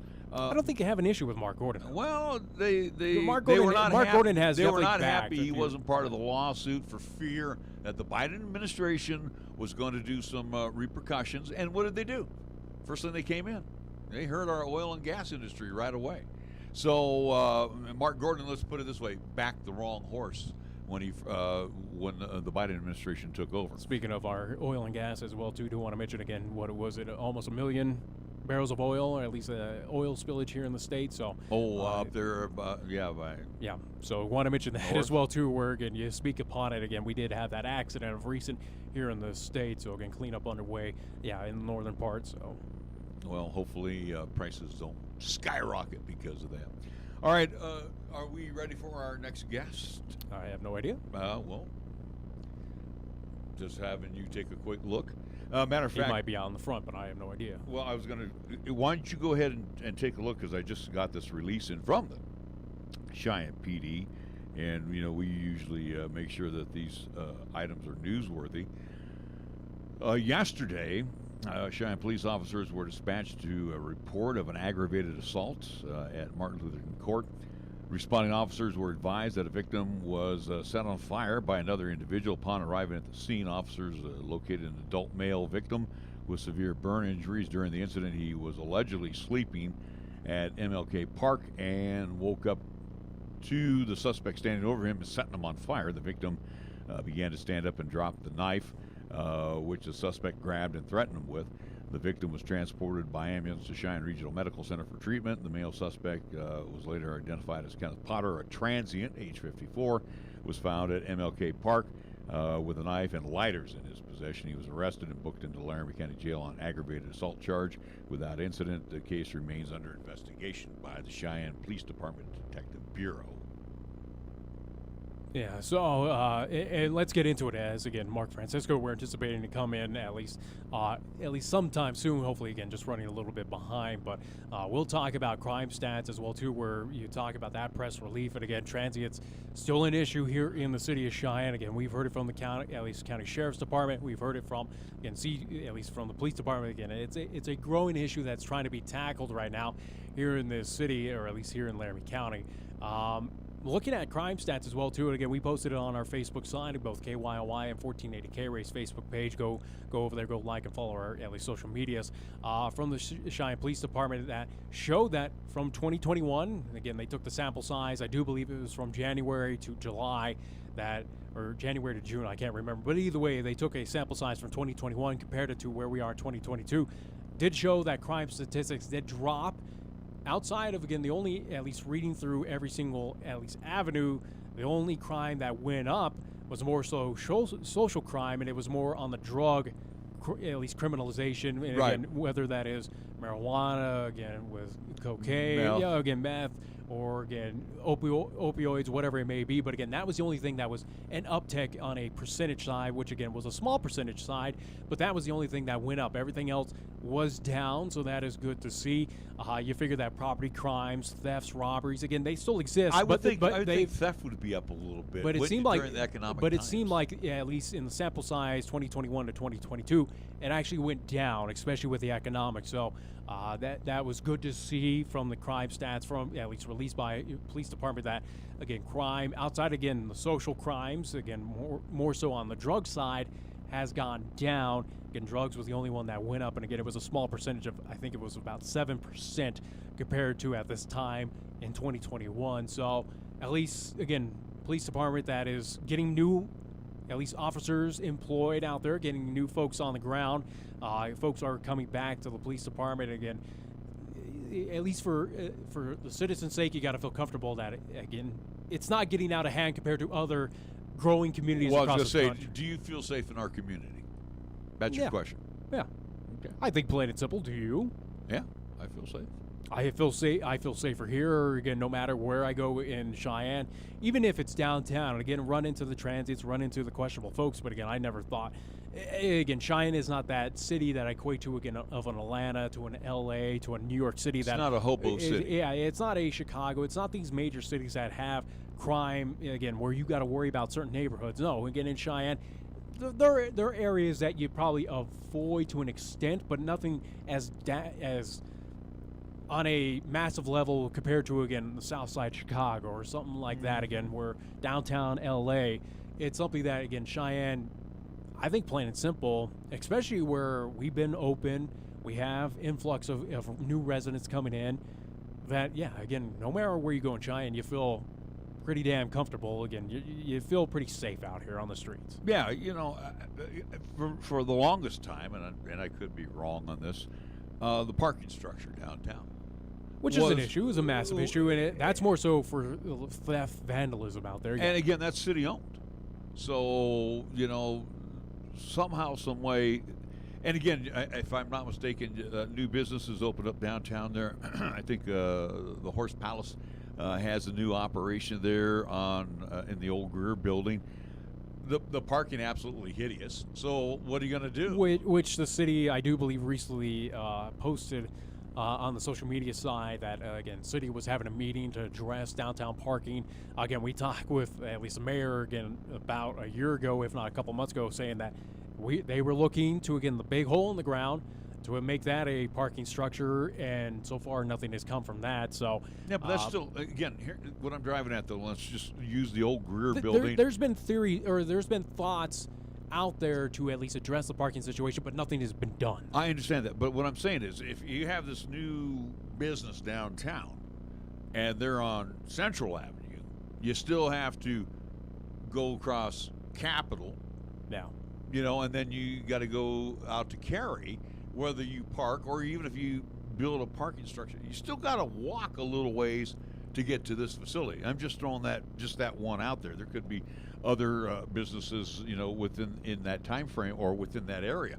The point is, especially if you're an employee, you got to park there, and then when you close down at night, you got to go walk out to that structure. Yeah, you still can't guarantee me that that's not housing a bunch of knuckleheads. I don't want to say housing, but there's a bunch of knuckleheads running around in there at night because you want to stay warm, you want to stay out of the weather, that type of deal. It's not as bad as you're making it out to be. No, I'm not making it bad. I'm just saying. When's the last time you've been to a major city and seen what, again, Atlanta's like? I know what it's like, Nick. I'm just saying that's where a lot of our difficulties happen, are in that particular structure. That's where a lot of our vagrants hang out at. Well, yeah, without a doubt. Again, at least not a whole lot of enforcement in, cameras lacking as well too. Yeah, again, that parking structure, again, for locals, it's been well known since that thing has been existent. You don't park there. You let the out of towners park over there because, again, they run that risk. And if you're from Cheyenne, you know that it poses a threat to your vehicle or whatever in it. So it's something that, again, needs to be addressed without a doubt to make everyone safe over there. And parking, absolutely. Again, I was there this past Friday night, especially with the Friday night on the plaza. Again, other events, again, with the new businesses downtown. That parking is still, without a doubt, a nightmare, even with that parking garage. And hopefully it's something that, again, the city recognizes it. Again, they have not done anything about it, but hopefully it's a step forward, as you like to believe in Mayor Collins, again, where he comes on our program and says, hey, we're looking to, again, change that and, again, make that hole in the ground that's been there for, well over a decade at this point in time, however long. Hopefully that changes into that potential parking structure that, again, was at least proposed upon. Before that parking structure was built, I'm talking about the Jack Spiker parking facility, when that was just normal parking there off KRAE Avenue, again, and that's, matter of fact, that's where we used to have the pancake breakfast for CFD and what have you. That allowed quite a bit of cars to park there. I don't think that parking structure has ever developed into this great structure that is going to have all this downtown parking. It doesn't. I think when it was at KRAE on one level, it was fine. But yeah, without a doubt, again, with that parking garage right now that stands, again, across the street there by the Crown, and, again, just kind of outskirts of kind of main downtown, so, at least to an extent. But it's something that from day one, again, we're growing up here in town, being a citizen here in this city, that, again, it's been well known from day one that, again, you just don't park there because, again, it's had issues from that initial beginning that, again, you find that, again, enforcement was not there, cameras are not there, that, again, folks are going to run wild, vandalize, and cause all sort of criminal acts. And it was safer back in the day when it was just at ground level. Yeah. When it was just over there off KRAE. But, once this parking structure came into play, it seems like, you got it's done more harm than good, without a doubt. Yeah. It's something that city and same with at least Cheyenne PD as well too got to address. Again, whether it's adding more cameras, having dedicated on-site security, or, again, some officers, or the city should hire, and maybe they have, we don't know, because again, I haven't been in there, and you say you've been close by there, but I'll never park in there. Yeah. No, but I'm just saying maybe a security firm, security guard, something like that. That the city should hire, where they have 3 shifts. Instead of allocating resources to, again, meter maids out there to at least charge folks for parking in our limited spaces out there in downtown Cheyenne, I can think absolutely can more focus your resources on. But they've been doing that for years, though. You can't beat down on that. So I'm sorry. I'll beat down on a meter maid any time. No, it's such a just. But anyway, my point being though, like I said, when it was a single structure downtown, I mean not even a structure, just a parking lot, it was safer. It's not safer now. Well, because it's open, and again, you can see where. Yeah, that's right. It's again, it makes complete sense. It's not a blocker of a 3-story building because you can't see from across, from Lincoln Way over to. Without a doubt. Again, 17. the parking garage again has done more harm than good here in the city of Cheyenne. So it's something that needs to be addressed. Can but I again, live without it? Yes. Parking in general, though, again, definitely needs to step up in some way. Again, find some form. Hopefully not another parking structure, or at least parking garage. If so, again, you find a way to at least make sure it's securely, at least enforce that. Again, you don't have to worry about your car being vandalized or anything. So we shall see. Again, city has addressed it, or at least they're hearing thoughts on it. Hopefully it doesn't take another 10 years to figure out another parking structure, or again, what the hell to do with that hole. It's only like 20 years that thinking has been going on. All right, we're going to wrap things up. We got one more break. We'll see if Mark's here. All right, we'll take a quick break, and we'll do one last check in the lobby. And if not, we'll wrap up our KRAE report so we can review coming up after this. Cowboy football is back at War Memorial Stadium on Saturday, September 3rd for the home opener against Tulsa. Kickoff is set for 1:30 p.m., so be sure to arrive early on game day for all the pregame festivities. The first 5,000 fans in attendance will receive a free Dave Walsh and Kevin McKinney bobblehead, courtesy of Uniwild Credit Union. Get your tickets today at GoWild.com or call 307-766-7220. We'll see you at War Memorial Stadium on September 3rd as the Cowboys take on Tulsa. Hey, let's not sugarcoat it. Here's the real facts. CD rates are terrible these days. Bottom line, horrible. Barely worth bothering with. But at First Tier Bank, we strive to offer some of the best CD rates available in today's bad market. Ask about our CD specials and let us help you ride out the current low-rate environment with a reasonable return on a short maturity. Give Caitlin, Debbie, or Jessica a call today at 307-632-3500. First Tier Bank, member FDIC, equal housing lender. And remember to visit our second location downtown at 18th and Cary. This is Donald Trump Jr. Liz Cheney betrayed Wyoming and stabbed conservatives in the back when she bowed to radical Democrats like Nancy Pelosi. That's why President Trump and I are both supporting Harriet Hageman to replace Liz Cheney in Congress. Harriet Hageman is a conservative fighter who has the guts to stand up for Wyoming values and a track record to back it up. She's a strong America First conservative who isn't afraid to defend our Constitution and our border. Harriet Hageman is the only, and I mean only, candidate running who can defeat liberal Liz Cheney. My father, President Donald Trump, and I are both urging all of our Wyoming friends to support Harriet Hageman for Congress.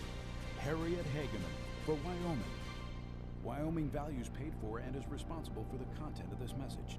Not authorized by any candidate or candidates committee. www.wyvalues.com. Hi Cheyenne, it's Lee at Absolute Flooring. It's summertime, 4th of July, picnics, patriotism, new flooring. Yes, summer is the best time to floor your home, and Absolute Flooring has some of the largest selections of flooring you may desire.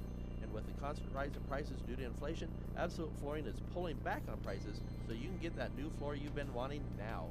With no interest financing available, it's time to stop in at 3573 East Lincoln Way and AbsoluteFlooringWYO.com. It's your home, your floor, your store, absolutely. When you are dealing with the Coin Shop to buy, sell, or trade your gold, silver, or other precious metals, you will be met with honesty, fairness, knowledge, and exceptional customer service. The Coin Shop has been serving Cheyenne since 1982 and is a respected member of our community. Call David today at 778-7196 to meet privately or visit during regular business hours, Monday through Friday, 9 to 5 p.m. The Coin Shop, a dealer you can trust, 510 West 16th Street. Here's Here's the latest weather forecast on 1480 KRAE. Weather happenings on tap for today. Partly sunny. Expected daytime high near 78 with a chance of showers and afternoon thunder. Mostly cloudy tonight. A low down to 55 degrees with a chance for evening showers and thunderstorms. Tuesday's forecast, mostly sunny. Look for a daytime high near 82 with a slight chance of showers and thunder in the afternoon. And for Tuesday night, mostly clear with our low down to 55.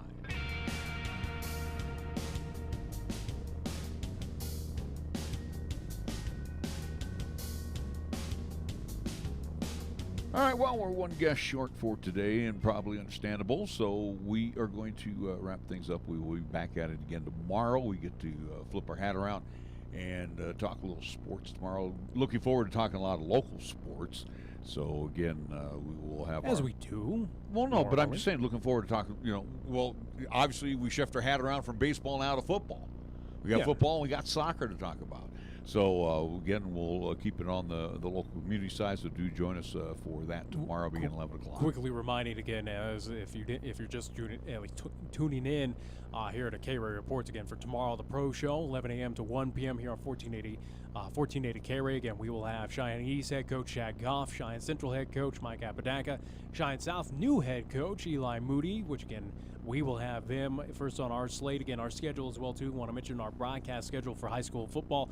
Again, it's posted on 1480KRAE.com, and also, too, has been pinned to both, again, the top of KYY's Facebook page, the Pro Show's Facebook page, KRAE's Facebook page, and I think also, too, has been pinned on the top of my Twitter account, ProMan56MP. So, again, there should be no reason why you don't know what game we have upcoming, at least coming up here in 2022 high school football. Again, we will start week 0, August 26th, with Cheyenne South on the road at Thunder Basin against the Bolts. Again, that will be the debut contest for new head coach Eli Moody and his Cheyenne South Fighting Bison. So looking forward to that. Also, too, on top of our guests for tomorrow, again, we will have interim head coach at LCCC, the women's soccer program, Jim Garner. Again, we will talk about that whole situation with him and him returning back to the program after, again, the so-called kind of retirement for Jim Garner. So looking forward to our conversation. Again, that is tomorrow, 11 a.m. to 1 p.m. Speaking of KRAE Reports for next Monday, unfortunately, we will not have a show as I will be finishing the last day of birthday trip for myself and my girlfriend Gina as well, too. We'll be celebrating our birthdays out in Miami, Florida. What's your birthday? The 20th. Oh, really? Yeah. 16th. I'm the 16th tomorrow, the 20th, so go figure. We got a lot of Leos, at least around us. So your birthday, yes, what was it, 2 days ago? Saturday, 65. 30, at least 13th, yeah. I gave you a little nod on the social media side. Thank you. Gave you your gift as well, too, so don't at least enjoy it, or at least don't go too wild with it. Make it last. Yeah, that should last at least a week or so. There you go, and you can't complain that you don't have pistachios anymore. No. Anyways. You got my hat still. It's not your hat after what you did, so again, it's mine at this point in time. Yeah, but after you did with the last set of pistachio. But either way, again, regarding KRAE Reports next Monday, again, we will not have a program. Again, I will be in Miami at that time, but again, for Pro Show next Tuesday, we will have that show. And again, that is also through the week of high school football. Again, it starts the 26th, so looking forward to it again. As we get back into sports, we had a brief break from Cheyenne Post 6, now high school football, as again, we just continue on here with high school athletics here on 1480 KRAE. Looking forward to it. And again, too, since we are doing local high school football and basketball this season, those of you in our community that would like to be part of our sponsorship, again, feel free to give me a call, 307-637-0301. We'd love to have you on board. Well, I'll tell you what, we had a nice roster for baseball, and we had a nice roster last year for high school football as well as hoops. It seems like our advertisers also too very happy as well too with postseason play. Again, what was it around? I think after calculating per day, again the 5 days and the doubleheader, with that equating, again, we're anticipating around 8,000 viewers in total just for the regional tournament. So again, not a bad couple of eyes, at least a couple thousand of eyes. At least well, for and ads, again, too, even if you split it down the middle, again, that's still a lot of views here on the local side. And we thank you, too, also for peeking in and supporting our community teams. So for Nick Perotti, I'm Larry Perotti. We wrap up KRAE Reports we can review, and we will talk to you tomorrow beginning at